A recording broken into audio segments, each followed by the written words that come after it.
뭐 조금 예민할 수도 있는데 어쨌든 기어코 둔촌주공이 이제 분양을 시작해서 한 번은 다뤄야 될 것 같다라고 생각해서 이야기를 해봅니다. 말 많고 탈 많던 둔촌주공이 드디어 분양을 합니다. 많은 분들이 둔촌주공 하면 어딘지 모르는 분들이 대부분이었을 텐데 아마 요걸로 알았을 거예요. 둔촌주공 공사 중단되면서 갑자기 뭐 유치권을 걸었는데 뭐 만 세대가 넘는다더라면서 거기가 어딘데 둔촌동이 도대체 어딘데 하면서 관심 가졌던 분들 많았을 텐데 그 둔촌주공이 결국에 합의를 잘 했죠. 그리고 이제 조합 집행부들 뭐 물러나고 갈아지면서 다시 공사 재개가 됐다. 그래서 120일. 그러니까 사실 상처뿐인 영광인 거죠. 이 재개발 재건축은 속도전이 생명이고 속도가 최고 중요한 건데 결국에 뭐 중단 기간만 늘어나고 공사 기간 더 딜레이 되면서 이제 이자 비용들도 늘어나고 어쨌든 뭐 속상한 일들 많았지만 최종 합의를 하고 이제 시작을 했다. 그래서 결국에 이제 공사가 잘 되나 했어요. 근데 어떤 데서 문제가 터집니까? 아마 둔촌주공 조합원들은 생각지도 못한 데서 문제가 터졌을 겁니다. 뭐냐? 이겁니다. 둔촌주공이 어쨌든 간에 지금 분양을 하면서 나가는 그러니까 말 그대로 이제 조합원들 돈 가지고 다 지은 다음에 분양하는 게 아니라 중간중간 시공사나 아니면 뭐 대주단,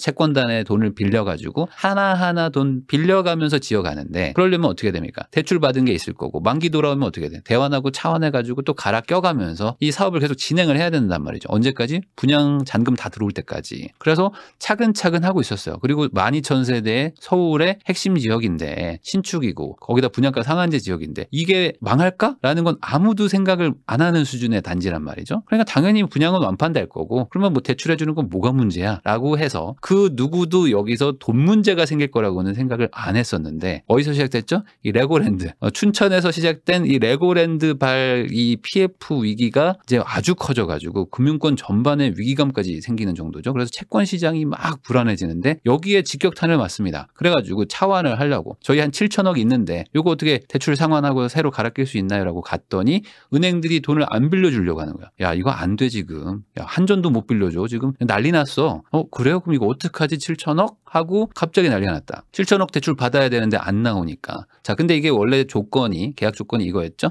돈이 만약에 안 나온다면 시공사가 보증 쓴다. 그래서 지금 기사에 따르면 7천억 원 정도를 현대건설, 뭐 현산, 대우건설, 롯데건설 여기 워낙 크니까 12,000세대인데 어떻게 건설사 하나가 짓겠어요. 이 건설사들이 십시일반해가지고 나눠내는 거죠. 근데 설마 내겠어? 그냥 이거 대출 받아서 갈아 끼면 되지 했는데 이 진짜 내라는 거야 이제. 자 2천억씩 내세요 하니까 난리가 나기 시작하는 거죠. 근데 다행히 뭐 메이저급 건설사고 그룹사들도 많고 하니까 어찌어찌 꾸역꾸역 내긴 냈다 이거죠.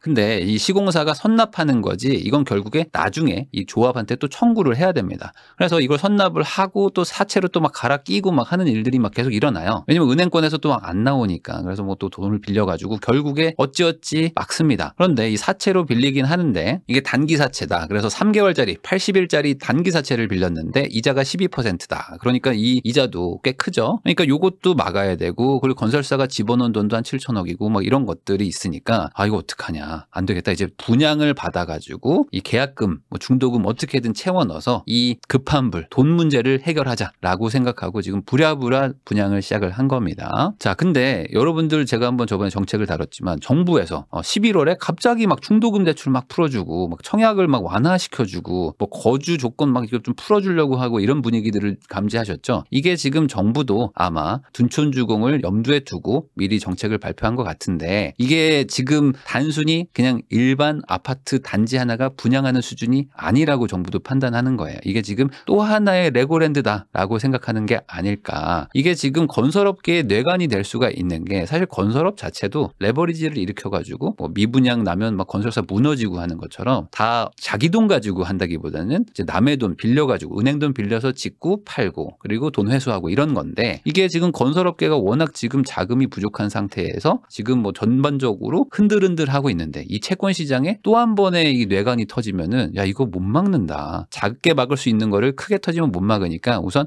이 단지에서 해줄 수 있는 건 좀 풀어줘 보자라고 한 것 같아요. 자 그래서 어쨌든 일반 분양 이제 시작됩니다. 그래서 11월 25일에 입주자 모집 공고를 한다고 하는데 그러면서 이제 정부가 풀어준 게 이거죠. 이 중도금 대출을 좀 풀어줘야 되겠다. 왜? 지금 분양가가 3,829만 원인데 9억인데 이러면 곱하기 평당 얼마 해보면 이게 웬만하면 9억을 넘어가 버려요. 근데 9억 넘으면 중도금 대출이 안 나오는데 그러면 중도금 대출이 안 나오는 현 상황에서 이 분양받기가 쉽지 않잖아요. 그러니까 이걸 좀 높여준 거죠. 좀 더 많이 풀어줬으면 더 좋았을 수도 있는데 정부도 나름의 어떤 판단을 했겠죠.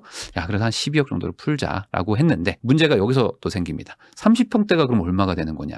자, 중도금 대출 상한선이 12억으로 높여줬어요. 원래 9억이었는데 그러면 9억으로 끊었었으면 59제곱 그러니까 25평형들 다 이 중도금 대출 안 나온단 말이죠. 그러면 현금 부자들만 살 수 있잖아요. 그러면 이게 지금 합쳐서 거의 3,000세대 가까이 되는데 야, 이거 너무 부담스럽다 해서 조금 푼 거죠. 59까지는 가자. 근데 야, 이거는 내가 좀 풀기가 조금 뭐한데 야, 그럼 14억을 풀어야 되나? 14억 풀긴 좀 어렵잖아 라는 이제 고민이 있었겠죠. 그러니까 이 지금 1237세대 여기는 지금 대출이 안 나오는 구간입니다. 그러면 계약금부터 해서 잔금까지 다 어쨌든 현금을 가지고 충당을 해야 되는 상황인 거죠. 자, 그러다 보니까 뭐 이런 얘기도 나오는 거예요. 뭐냐, 이게 LTV가 나중에 잔금 대출은 받을 수 있는데 중도금 대출은 어떻게 납부를 하고 마지막은 또 뭐 안 내면서 연체이자 물어가면서 버틸 수는 있거든요. 그래서 나중에 정한되면 잔금 치르면서 뭐 대출을 갈아 끼자 이렇게 하더라도 어쨌든 뭐 그 취득세나 세금 다 빼고 현금 한 50% 이상은 가지고 있어야 되는 분들, 거기다가 고소득자만 또 받을 수 있어요. 이게 엔드죠. 그러니까 현금도 많고 고소득자인 분들만 30평대를 받을 수 있는 거예요. 왜?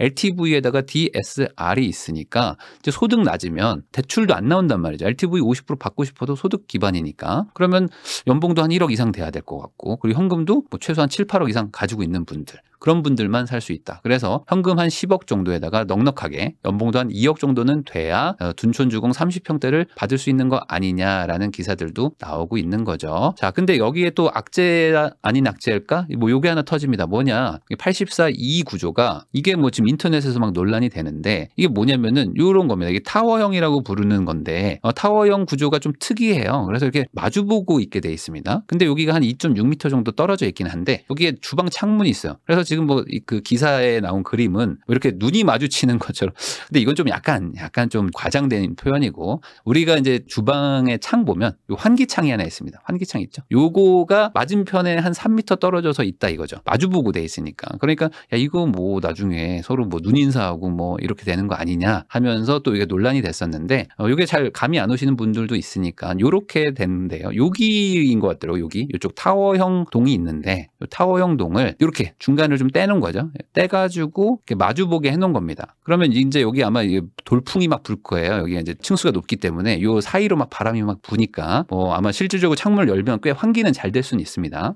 빌딩풍 막 이런 거 있잖아요. 그런데 이게 사실 조합이 얘기하는 거와 청약을 넣으려는 분들이 서로 지금 다르게 보고 있는데 이게 둘 다 맞는 얘기긴 하거든요. 뭐냐면 조합은 타워형이라는 거는 원래 환기가 어렵다. 근데 이 단점을 해결해 줬다라고 얘기를 하는 거고, 청약 넣으려는 분들은 아니 이거는 없는 게 난 거지 이게 뭐지라는 생각을 하시는데, 사실 여러분들이 이 타워형이라는 거를 살아보신 분들은 아시겠지만 저도 이제 살아봤거든요. 그러면 이 타워형은 기본적으로 이제 거실의 양쪽에 창이 두 개입니다. 그러니까 들어가면 이렇게 빵 터져 있는 그 뷰가 좋아요. 요 코너에 기둥 하나 있지만 나머지가 이렇게 쫙 열려가지고 뷰가 좋은데 대신에 복도가 필연적으로 이렇게 나옵니다. 그리고 주방 쪽에 환기가 좀 어려운 그 불편함이 있어요. 이게 맞바람이 부는 구조가 아니거든요. 왜냐하면 이게 타워형이라는 건 어쩔 수 없이 모서리로 짓다 보니까 다른 데는 주방에 창이 아예 없어요. 없는 게 타워형이야. 근데 이제 조합에서 얘기하는 거는 아니 원래 없는 창문을 만들어 놨다는 거죠. 오히려 이걸 오히려 만들었기 때문에 더 좋은 설계다라고 얘기하는 건데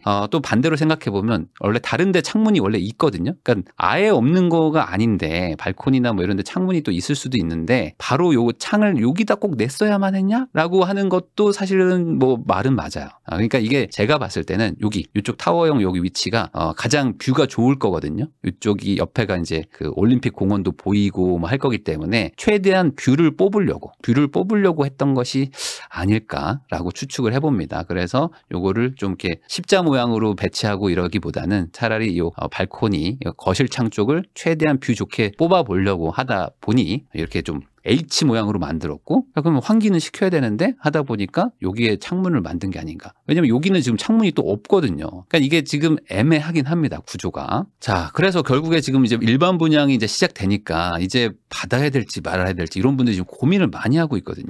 여기가 이제 기본적으로 입지 자체는 괜찮습니다. 왜냐면 이제 뭐 여기가 지금 위치 자체는 되게 좋습니다. 이 강남, 강북 접근성이 좋은데 기본적으로 올림픽 공원이 있어요. 물론 여기 앞에 한 채대가 있어가지고 가지고 여기서 뷰가 뭐 아주 좋다라고 하기는 좀 어렵지만 그래도 어쨌든 9호선도 있고 5호선도 뭐 있고요. 요 옆에 또 9호선이 하나 더 있습니다.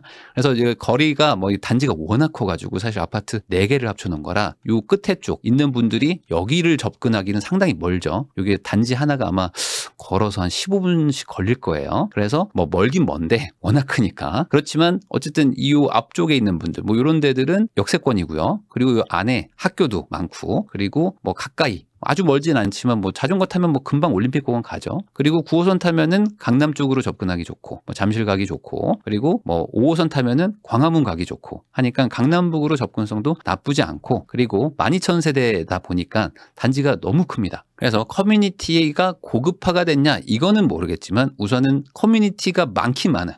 초대형 단지니까 뭐 수영장도 있고 뭐 학교도 많고 뭐 너무 좋을 거 아닙니까? 있을 건 다 있는 거죠. 거기다 단지 안에 어쨌든 조경 자체 가게 이게 그냥 공원이야. 맞죠? 이 12,000세대면 그냥 공원인 거죠. 이거 자체가 그냥 공원이고 여기서 자전거 타고 엄마 저 놀다 올게 하면은 애를 찾을 수가 없는 거야. 너 어딨니? 하면은 저기 뭐 백일동에 있는데요. 아 그래 15분만 기다려. 내가 갈게.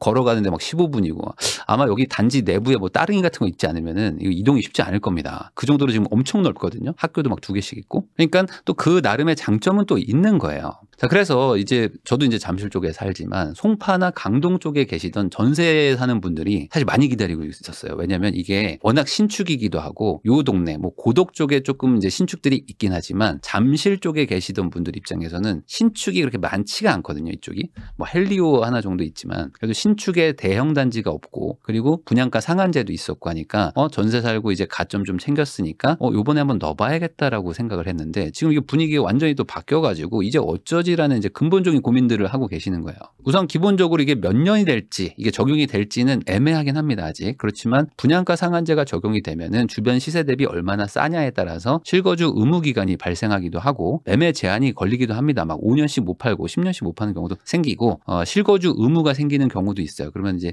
입주를 바로 해야 되는 거죠. 그럼 전세 못 주고 바로 그냥 실거주 해야 되는 것도 있을 수도 있어요. 물론 이것도 이제 실제 입주장이 되면은 뭐 정부에서 뭐 분위기 봐서 완화를 해줄 가능성도 있고 실제로 규제 완화를 언급한 부분도 있기는 있어가지고 적용 여부를 따져봐야 되긴 하지만 기본적으로 상한제 때문에 생기는 매매 제한 그리고 이제 거주 의무가 있다는 점도 살짝은 좀 부담스러울 수는 있죠. 근데 이게 둔촌주공도 좀 애매한 게 이거를 안 할 수도 없습니다. 왜냐하면 지금 분양을 하긴 해야 되죠. 지금 그 사채도 썼고 뭐 건설사들이 뭐 대납도 했기 때문에 무조건 해서 분양을 성공을 시켜야 되는 상황인데 뭐 이런 기사들도 나옵니다. 그러니까 지금 하도 지금 뭔가 대출 채권 이쪽에서 지금 난리도 아니기 때문에 이 중도금 대출이라는 건 사실 뭐 무조건 너무 좋은 사업 중에 하나거든요. 은행 입장에서는 12,000세대인데 이 사람들이 막 한 4억, 5억, 6억씩 빌릴 건데 거기다가 이제 담보도 명확하고 신축 아파트인데 땅 짚고 헤엄치기 정도의 수준인데 이 중도금 대출도 지금 워낙 지금 채권 쪽이 난리다 보니까 금리를 막 7에서 8%를 받아야 될 것 같은 거예요. 근데 잠깐만 이렇게까지 가도 되나? 라는 은행들의 또 근본적인 고민도 있다고 합니다. 왜냐하면 이걸 분양받은 분들이 어쨌든 중도금 대출을 받아야 되는데 지금 주담대가 한 5.5 왔다 갔다 막 하거든요. 그런데 여기서 또 올라간다고 하니까 뭐 미국에서 금리를 또 올린다고 하는데 아주 극단적으로 얘기하면 막 7, 8도 가는 거 아닐까라는 불안감도 존재하는 상황이다. 이게 다 지금 채권 쪽에서 난리가 났기 때문이죠. 자, 거기다가 또 아쉬운 거는 또 요거일 수도 있어요. 이게 9억 이하는 사실 특별 공급이 있어서 요걸로 어떻게 좀 추첨제로 해볼 수도 있다. 그래서